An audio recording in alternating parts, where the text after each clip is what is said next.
So hi everyone. Today we will be mainly discussing the conceptual interview questions. Nothing but the application based interview questions for financial analyst job role. It means what kind of application based questions we can expect for this particular financial analyst job role that we will be discussing in this particular video. So I want everyone to please focus on this particular video. So definitely you will be getting some insightful inputs, and you can use these particular insightful inputs, and accordingly you can prepare for this particular financial analyst job interview. Normally, as most of you might be knowing, the most common question, why you want to become a financial analyst? So what is the main objective, why you want to become a financial analyst? So if you can see the slide, what kind of answer you can, because most of the students generally will be having a confusion when this particular question is asked, why do you want to become a financial analyst, and what kind of answer you need to give. So for that you can say that passion, you are having passion for finance and data analysis, and you can also say that you have interest in decision making and business insights, and you can also mention that you are having strong analytical mindsets. Then the next question can be, what are the key responsibilities of financial analyst? So normally the key responsibilities of the financial analyst is to build a financial model, budgeting and forecasting, data analysis, reporting to management. So nothing, the major key responsibilities is to build a financial model. So as per your client requirement, you are expected to build a financial model. And generally, financial analyst plays a major role in budgeting and forecasting and data analysis. Then if you see some of the most important and key application based question for this particular financial analyst job role is revenue analysis. Now what we did for the later part of this particular video is I just gave one moderate question relating to this topic and one difficult question relating to this. So normally if you see the moderate question, suppose if there is a question, if the company revenue increases by 20%, but profit decreased. So what kind of question we can expect here? So a company revenue increased by 20%, but unfortunately the company profit decreased. So what are the reasons? So generally, what are the major reasons for this? It can be like increase in the cost of goods sold. If a company cost of goods sold increases, or if the company operating expenses increases, there is a possibility that the company profit might decrease in spite of increase in the revenue. Then the pricing pressure, which the company intentionally reduces the margin. Pricing pressure means if the company is dealing with a product which is having a huge competition, now, in that particular case, the company forced to cut down their prices. So definitely the margin will also decrease. Then higher marketing and expansion cost. So most of the companies nowadays, generally what they are doing is they are incurring significant cost for marketing and expansion. So these are some of the reasons why the company profit declines in spite of revenue. Now, if you see a difficult question on revenue analysis, now suppose if you see a question, how do you identify cost structure versus pricing strategy issue? So normally in that case, what you need to do, you need to analyze the gross margin versus operating margin. Then you need to compare the historical cost trends. So what is the movement of this particular cost? So if you take 5 years past data, so during this particular 5 years, how this company cost increase, decrease, and you also expected to do the perform a segment-wise profitability analysis. If the company is dealing with multiple segments, then you are required to do a segment-wise profitability analysis. So these are certain things which you can use while framing the answer when there is a question on how to identify the cost structure versus pricing strategy issues. Normally, what is this cost structure analysis? So the moderate question on this particular, what, how would you reduce company cost without affecting the revenue? So normally, if this particular question is asked in the interview, how you will reduce a company cost without affecting revenue? So in that case, the major elements which you need to put in your answer is identify non-value added cost, then optimize procurement and improve operational efficiency.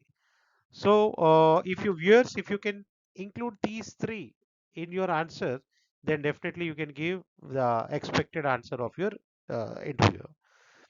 Then, if you see the difficult question from this cost structure analysis, so like how do you differentiate between fixed and variable cost and impact during the cost reduction? Nothing but when the company is planning to go for a cost reduction, how the fixed and variable cost is going to impact. Now, in that case, how you can frame your answer? Now you need to analyze the cost behavior with output changes. Normally, let us assume that a company initially their output was 1000 units. Now the company want to either decrease or increase the output. So whenever there is a change in the output, how the cost is behaving, then you can also use the contribution margin analysis in order to know this particular effect, and we will be generally using the scenario modeling. So yours, if you can use these three key elements when this kind of question is asked, then definitely you can create a positive impression during the interview. Then second, profitability analysis. Now the moderate question on profitability analysis is which metrics generally used to assess the profitability. So the most common metrics we generally use: net profit margin, operating margin, and EBITDA margin. So I hope everyone knows EBITDA is nothing but earning before interest, tax, depreciation, and amortization. So the difficult question on profitability analysis can be, how would you improve the profitability of a declining business unit? So normally if there is a declining business unit, how would you improve the profitability of that particular declining business unit? So the common elements which you can include while answering these kind of question is, generally you are required to identify the loss making segments, because if the company is having multiple segments, so which segments generally making the loss? So you need to identify the loss making segments, then optimize pricing or discontinue products. So normally the loss making segments, in that case, they may be you may be required to decrease the profit, or if there is no other option, you may be required to discontinue the product also and improve the cost efficiency. So these are the certain key elements which we can use for these kind of questions. When it comes to working capital management, so a moderate question on this particular is, what does negative working capital indicate? What do you mean by negative working capital? How exactly what it indicates? So generally, possible liquidity risk, if a company is having negative working capital, it means that possible liquidity risk, then efficient operations in some industries like retail. So there might be a possible liquidity risk or efficient operations in some industries like retail. Then the difficult question relating to working capital management. How would you improve working capital cycle? So I hope everyone knows working capital cycle. We can also say it as operating cycle. So the most common ways to reduce this particular working capital cycle is reduce the receivable days, optimize inventory turnover, extend payable strategically. So these three are certain strategies which we can use to improve the working capital cycle. Then if you see the the another concept like budget versus actual analysis. So the moderate question on this is, what is variance analysis? Variance analysis in simple terms, comparing actual versus budget, then identifying the deviations. And the difficult question on this particular topic, how would you explain unfavorable variance to the management? Suppose if the company is having unfavorable variances, nothing but adverse variances. So how you will explain this to your company? Now break into, now in that particular case, what you're expected to do, first you need to segregate that price variance, cost variance, volume variance, and you should also expected to identify the root cause. We generally say it as root cause analysis. What is the major reason for this particular variance? Suppose example, normally if you take material variances. Now in case of material price variance, let us assume that material price variance of a company is adverse. Now try to identify the root cause why the company material price variance is adverse. So it might be, you can say that you are trying to pay higher price to the suppliers of material compared to your standard price. It means you may not be having an efficient or effective bargaining strategy, right? So this can be something like a root cause analysis. And you should also be expected to suggest a corrective action plan for these adverse variances. Then the next topic connected with the financial analyst job role is financial modeling, because generally it is expected that every financial analyst need to master the skill of financial modeling. So the moderate question on financial modeling: what are the key components of financial model? So generally the key components are revenue drivers, cost assumptions, and forecasting. So how you assume the cost, what are your key revenue drivers, and which models you generally use to forecast the cash flows. And the difficult question: how would you build three statement model? So normally how this particular three statement model is done: first we'll link the income statement, balance sheet, and cash flow. You need to ensure the consistency, and the most important thing is whatever assumptions which you are considering, you need to validate those assumptions. Investment decisions. So the moderate question on this particular investment decision is: what factors do you consider before investing? Now, normally, as a normal lay person, also, what are the major factors you do consider before investing? The common factors are the return which you are expecting, nothing but expected return, and how much return, how much risk is involved in that, and how effectively that particular investment is generating the cash. So these are some of the three common factors which you look into before investing. The difficult question is how would you compare two projects with different cash flows? So normally whenever two projects are there with different cash flows, normally we use the net present value, and we will also be using the internal rate of return, and always it is suggested to use a risk adjusted return when you are comparing two projects with two different cash flows. Then NPV analysis. So the moderate question on NPV analysis: what do you mean by NPV? So this is what does positive NPV means? So normally, if a project is giving positive NPV, what does it mean? We assume that the project is viable, the project is feasible. So nothing but the project is profitable, and definitely we assume that this project is going to add value to the business. Nothing but it will help the business to maximize their wealth, or it will maximize the firm's value. So the difficult question is: how does change in discount rate affect the net present value? This is very important for this particular job role. Viewers, you need to understand this. How does change in discount rate affect net present value? So always do remember, whenever the higher rate, so the lower NPV. If the discount rate is high, definitely the NPV value will be lower. The higher the, suppose example, if you take discount rate at the rate of 20%, then let us assume that your NPV will be around 100. And if you take the discount rate at the 8%, then definitely we can expect the NPV more than 100. So always do remember, the higher the discount rate, the lower NPV. And in this particular case, we need to use the sensitivity analysis also. It means how sensitive the cash flows are. Then IRR decision making. The moderate question is what is IRR used for? Normally we use the internal rate of return for investment evaluations. And what are the major challenge limitations of IRR? This is very important. The major limitations are multiple IRRs, and it might give some misleading results for non-conventional cash flows. So these two can be considered as one of the major limitations of internal rate of return. Now the ratio analysis. So the moderate question on ratio analysis: which ratio measures the liquidity? So the most common two ratios which measures the liquidity is current ratio and quick ratio. The difficult question: how would you analyze declining return on equity?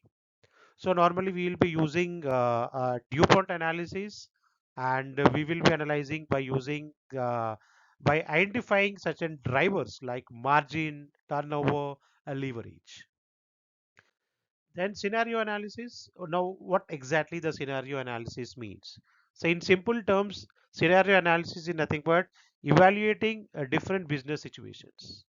So what will be the company revenue when the business is favorable? What will be the company revenue when the business is adverse? So we will be evaluating the performance of a business with the different business situations. Now, sorry, a difficult question. How would you perform a stress testing? So we generally you perform the stress testing by changing the key assumptions. The very important, the most common thing which we use is by changing the key assumptions and by evaluating the downside risk.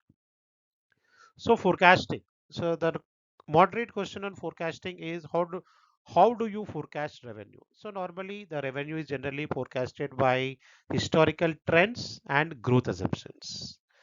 And how would you forecast in uncertain markets? Normally it is very challenging to forecast the cash flows or revenue during the uncertain market. So in that case, always the best thing what you need to do is use the multiple scenarios and the sensitivity analysis.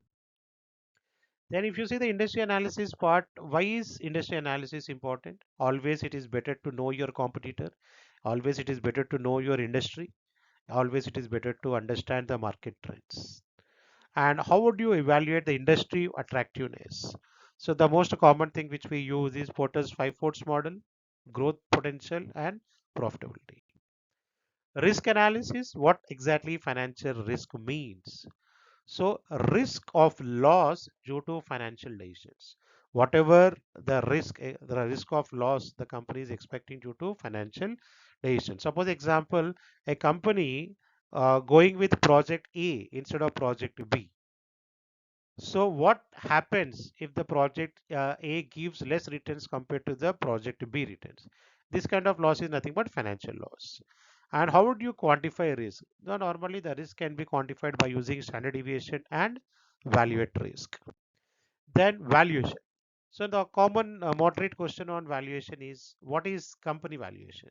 So company valuation is nothing but in simple terms estimating the company worth. What is the true worth of a company? So what we nowadays the most common the always the better strategy to value the company is its prospective cash flows. How a company can generate the cash flows in future. Now, how do you value a company? As I mentioned, normally we'll be using the DCF. DCF is considered as one of the most important method to value the business, discounted cash flow method. So we will be discounting to the present value of the prospective cash flows. Suppose if the company is expecting to generate cash for the next 10 years. So we'll be converting these 10 years cash into the present value. And we'll be using the comparable company analysis also for business valuation. Then the capital structure, the moderate question, what is capital structure? Capital structure is nothing but mix of equity and debt. And the difficult question on this, how does leverage impact the profitability? This is a very important question. Normally, how this leverage impact the profitability? It generally increases the return, but also risk. It means there is an increase in return as well as increase in risk. So there might be some questions on Excel in finance. So why this particular Excel is important? Normally, financial analysts are expected to build a financial model, and the financial analyst is expected to do some data analysis. So Excel is a right platform to do such kind of things. And the next question can be from related to Excel is which advanced Excel tools generally it is preferable for a financial analyst to use. Normally like pivot tables, macros, and what if analysis. These are certain advanced Excel tools which will be used by the financial analyst. Then business decision making. How does a financial analyst support decisions? Always the financial analyst support decisions by the data driven insights. And how would you advise management on expansion? So normally when a company want to go for an expansion, normally we need to do as a financial analyst risk return analysis, and we should also do a feasible financial feasibility. Then case suppose if you say a company's sales are rising but the cash is falling, because you can also expect a real case scenario also scenario based questions also in the interviews. Suppose if you see a sample question like company sales are rising but the cash is falling, why? So in that case, the answer can be because of high receivables, because the company major portion of the sales is credit sales and their receivables increased significantly. And the another reason might be the inventory buildup. Now, what steps would you take to fix it? Now, in that case, high receivables and inventory buildup, what steps can be done? The most common thing is you need to improve your collection cycle by having an effective credit collection strategy, and try to optimize the inventory, and always it is suggestible to control your expenses. So the strategy which we can use for high receivables and inventory buildup is improve collection cycle, optimize inventory, and control expenses.